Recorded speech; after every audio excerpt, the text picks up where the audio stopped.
as Goans right across the length and breadth of the state are fighting to drop and remove the two draconian provisions of the Town and Country Planning Act, namely 17.2 and 39A, the larger questions that are being asked now is 17.2 and 39A the only elephants in the room? Do Goa's problems with regard to land conversions and rampant construction stop just with 17.2 and 39A?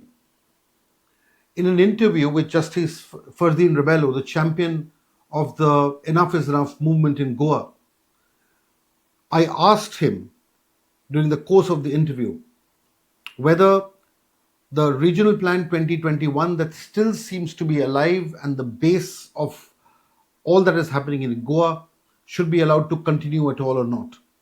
Because at the heart of this is, even when you remove, if you remove 72 and 39A, and obviously this will come out of court action and not through the government's will, when you do that, you still have the Regional Plan 2021, and all the destruction that you see in Goa right now is due to the tampered version of the original 2021, which was done in good faith by good people, good architects, and took the views of the villages, and that was a village-centric plan which was completely butchered and then twisted and changed and turned by the insertion of 17.2 and 39A.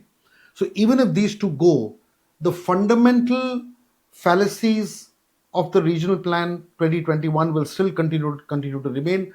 And I asked Justice Rebello in absolute detail and in depth as to whether we shouldn't go back to the drawing board and start planning for 2031, the Regional Plan 2031, rather than depend on and carry on with a very tainted RP 2021, which is the main source of Goa's destruction at this point of time.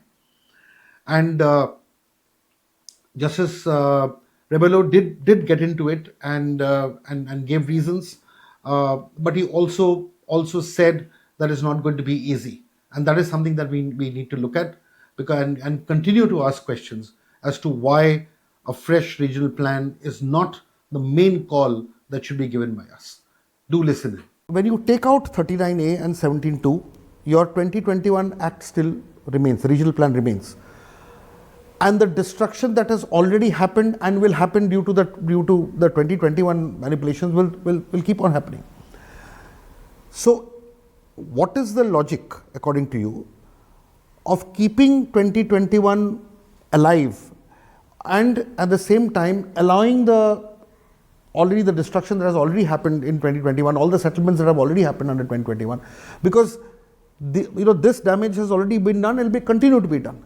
And 2021 also, if you permit me, if I may say so, is well past its time, because when 2021 was done, it was many years ago.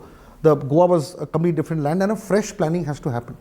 So why aren't we advocating for a fresh planning approach where we go back to the villages, have village development plans, look at a 2031 plan, scrap all of this and begin all over again, and till all these things are sorted out, your 10-point program, I'll come to it. Keep everything under abeyance and not allow anything to happen till the new plan is done. You have multiple questions into it. So let's start one by one, yes. breaking them one by one. Yes. First, development before 17.2 and 39A. 2, development post 17.2, 39A. 3, the plan has become outdated because it was, and 4, why not in the regional plan, and in between what should be done. Now let us go first. You see, we can't challenge everything. If according to law, as per the plan, something fell in the settlement zone and somebody has constructed.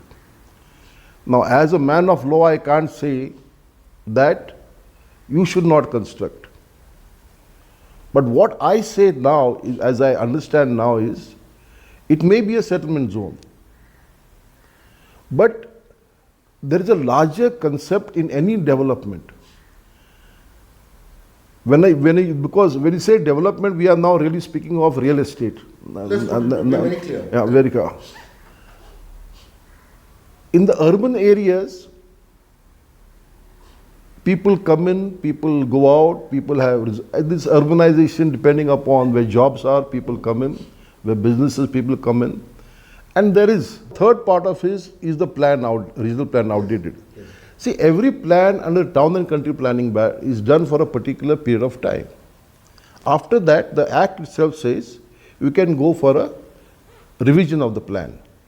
So there's a process under which the plan can be revised.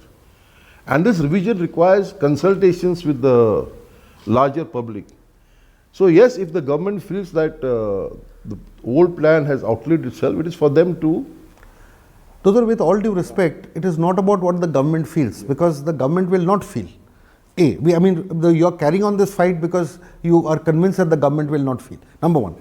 Number two, as you pointed out, that if an area has already been declared settled under a plan, and as a person of the law, you cannot disturb that.